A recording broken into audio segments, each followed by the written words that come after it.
probability of left-handed male, and that is equal to 0.12. So we would expect 12% of the 120 females and 12% of 180 males to be left-handed. So we would expect 120 into 0.12.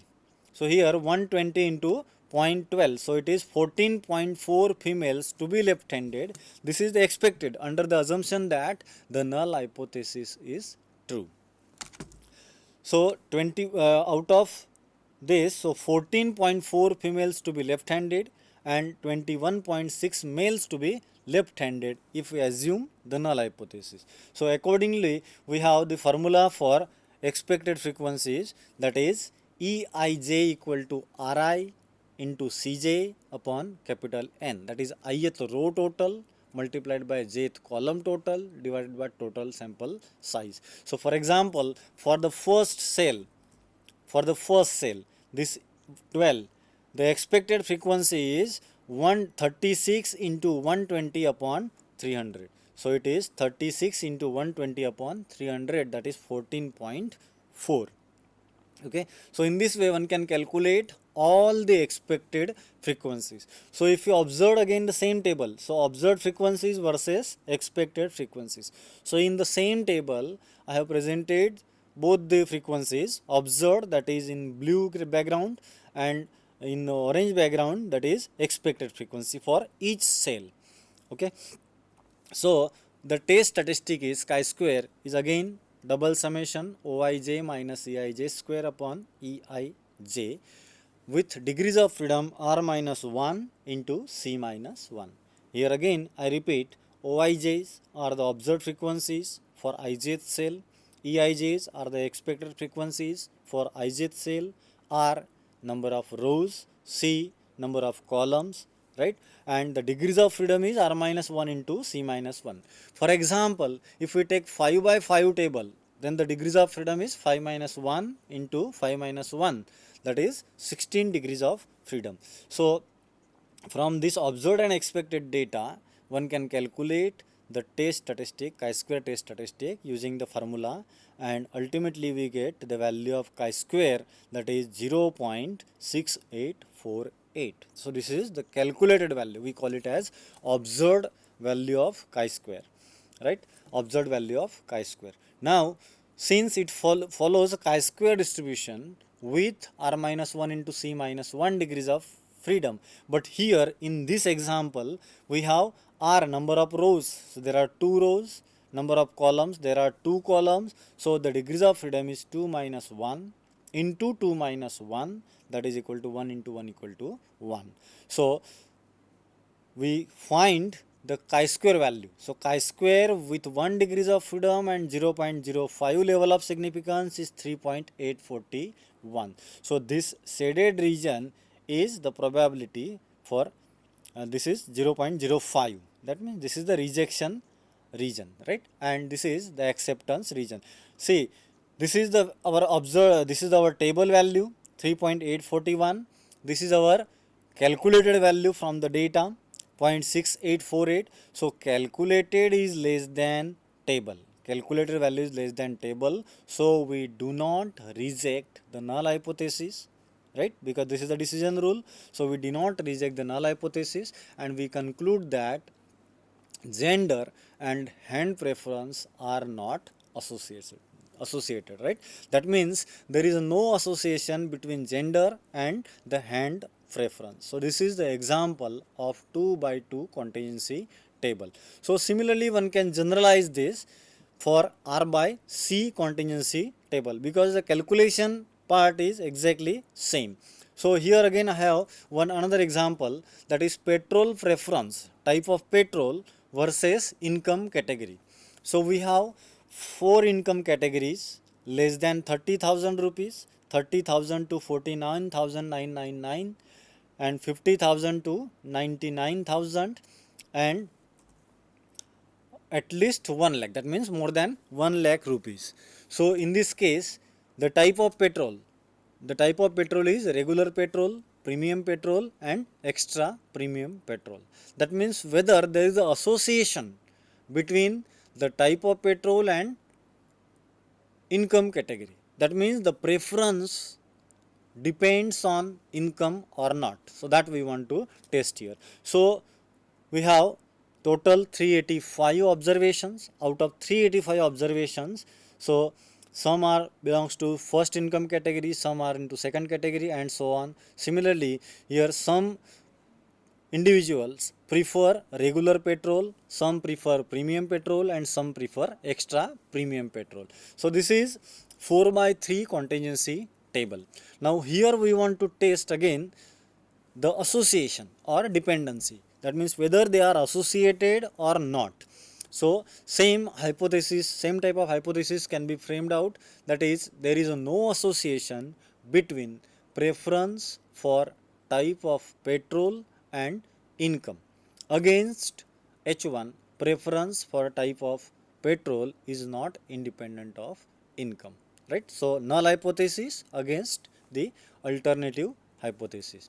So again here, so these are the observed frequencies. So in the original data, whatever given to you, that is observed frequencies, OIJ, they are OIJ, right? So we calculate expected frequencies, that is EIJ. So here one can use different notations, RICJ or NINJ, right? RICJ or NINJ. So here the quantities in the bracket, are expected frequencies, and the simple quantities are the observed frequencies, right? So for this 4 by 3 contingency table, one can calculate the expected frequencies by using the formulas given in the left hand side. So using that, one can calculate the expected frequencies, write all the frequencies observed as well as expected in the same table. So we have both the frequencies, and then again using the same formula. Here slight notational change is there. So FO means observed frequencies, it is denoted by OIJ. FE means expected frequencies, it is denoted by EIJ. Then the test statistic is chi-square double summation OIJ minus EIJ square upon EIJ. So using the previous table, observed and expected frequencies, one can calculate this, and it comes out to be 70.78. So chi-square calculated for our example is 70.78, right? But the table value, if you find the table value, now what about the degrees of freedom here? The degrees of freedom is, since we have 4 by 3 contingency table, so the degrees of freedom is 4 minus 1 into 3 minus 1, that is 4 minus 1 is 3, 3 into 2, 6. So there are 6 degrees of freedom. So for 6 degrees of freedom, the chi-square calculated value at 1% level of significance is 16.812.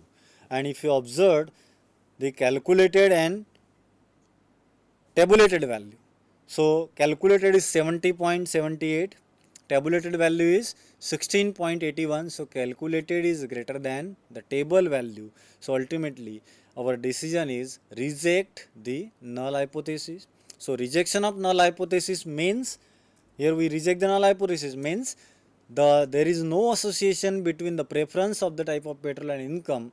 This hypothesis is rejected. That means there is a association.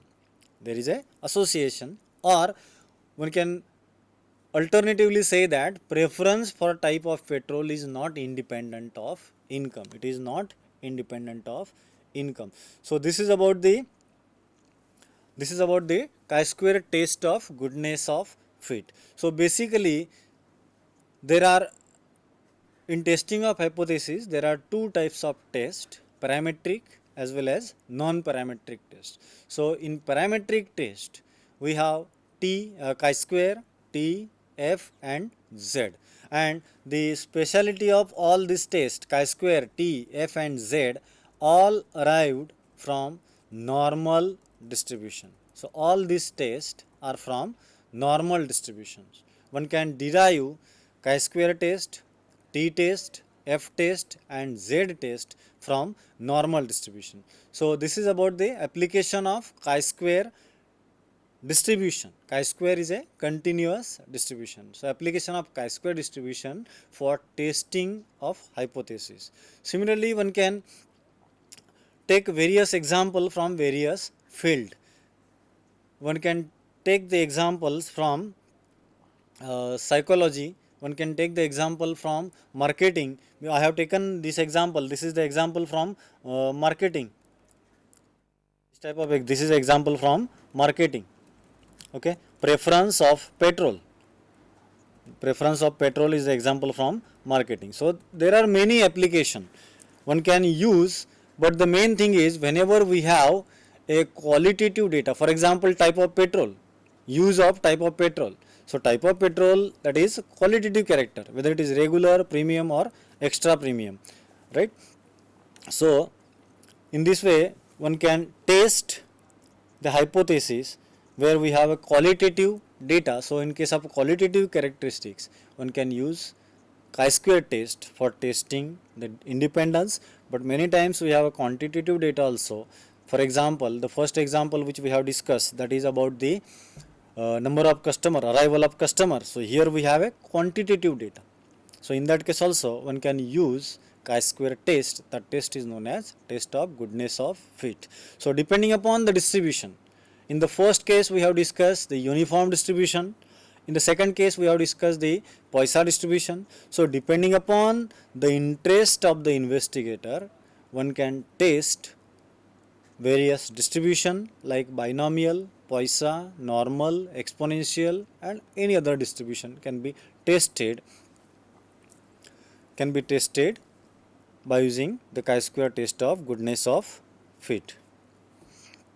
So in the next lecture we discuss T test, F test and Z test. So this is about the parametric test. So all these 4 lectures are related to parametric test.